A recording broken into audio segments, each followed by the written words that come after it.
আসসালামু আলাইকুম। আজকে আমরা শিখব কীভাবে ড্রপ শ্যাডো ক্রিয়েট করতে হয়। তাহলে শুরু করা যাক। প্রথমে আমরা কন্ট্রোল জে দিয়ে একটা লেয়ার কপি করে নিব। তারপর আমরা পাথ অপশানে এসে এই ইমেজের পার্টটাকে কন্ট্রোল চেপে ধরে সিলেকশন করবো এবং শিফট F6 মাধ্যমে 0.5 ফেদার দিয়ে নিব। তারপর আমরা লেয়ার অপশানে এসে লেয়ার 1কে মাস্কে দিয়ে দেবো এবং ব্যাকগ্রাউন্ড লেয়ার সিলেক্ট করে আমরা একটা সলিড কালার দিয়ে নিতেছি, তবে হোয়াইট কালার দিয়ে নিলাম। তারপর আমরা মাস্কটাকে সিলেক্ট করে চলে যাব সিলেক্ট থেকে শিফট চেপে ধরে সিলেক্টেড মাস্কের উপরে ক্লিক করব। তাহলে কিন্তু রিফাইন মাস্ক চলে আসবে। তারপর আমরা এই টুলটা সিলেক্ট করে এই ইমেজের বাইরের যে চুল আছে ওই দিক দিয়ে ব্রাশ করে দিব। তারপর আমরা আউটপুট টুতে লেয়ার মাস্ক রেখে ওকেতে ক্লিক করব এবং অলটা চেপে ধরে আমরা মাস্কের ভিতরে চলে যাব। তো আমরা যে পার্টটা ছিল এই পার্টটাকে আমরা কন্ট্রোল চেপে ধরে সিলেকশন করবো এবং শিফট F6 মাধ্যমে 0.5 ফেদার দিয়ে নিব এবং লেয়ার অপশনে এসে আমরা মাস্কটা সিলেক্ট রেখে কন্ট্রোল ব্যাক স্পেস দিব, অবশ্যই ব্যাকগ্রাউন্ড কালার হোয়াইট রেখে। তারপর আমরা কন্ট্রোল ডি দিয়ে আমি ডিসিলেক্ট করে নিয়েছি।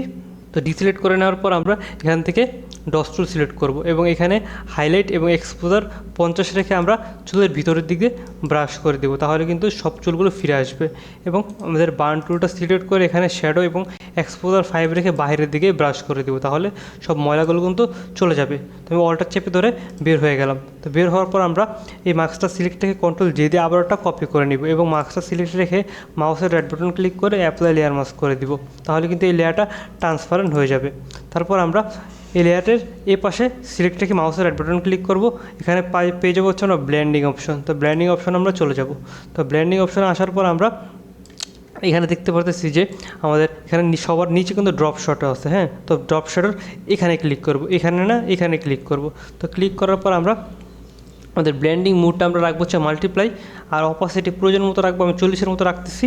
হ্যাঁ, আর হচ্ছে এখান থেকে সাইজ সব কিছু বাড়ানো যাবে। আমি সাইজটা যদি একটু বাড়াই, এই শ্যাডোটা কিন্তু দেখা যেতেছে। তো আমি শ্যাডোটা চাইতেছি ডান পাশে ফালানোর জন্য। তার জন্য আমাদের অ্যাঙ্গেলটা পরিবর্তন করে দিতে হবে ডান দিকে। অ্যাঙ্গেলটা আমি ডান দিকে পরিবর্তন করে দিতেছি। এই তো আমি ডান দিকে কিন্তু অ্যাঙ্গেলটা পরিবর্তন করে দিলাম। এখন আমরা ডিস্টেন্সটা যদি টানি তাহলে কিন্তু এটা ডান দিকে যাবে। হ্যাঁ, এবং এটাও টানি একটু, তাহলে কিন্তু এটা মিলে যাবে আস্তে আস্তে।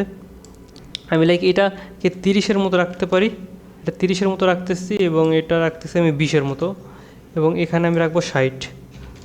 তো রাখলে কিন্তু এরকম একটা শ্যাডো কিন্তু ক্রিয়েট হয়ে যাবে। আমি এখান থেকে হচ্ছে ডিস্টেন্সটা একটু,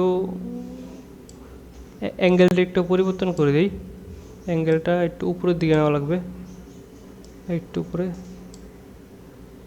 আমি অ্যাঙ্গেলটা এই পজিশনে রাখলাম, তাহলে কিন্তু এই পাশে সুন্দরভাবে শ্যাডোটা পড়লো। হ্যাঁ, তো এইভাবে এরকম রাখলাম। অপোজিটে প্রয়োজন মতো রাখবেন। আমি 40-এর মতো রাখতেছি, এটা আমার মনে হইতেছে ভালো আছে। তারপর আমরা ওকেতে ক্লিক করব। তাহলে কিন্তু এরকম একটা ড্রপ শ্যাডো কিন্তু আপনারা ক্রিয়েট করতে পারবেন। সবাইকে ধন্যবাদ।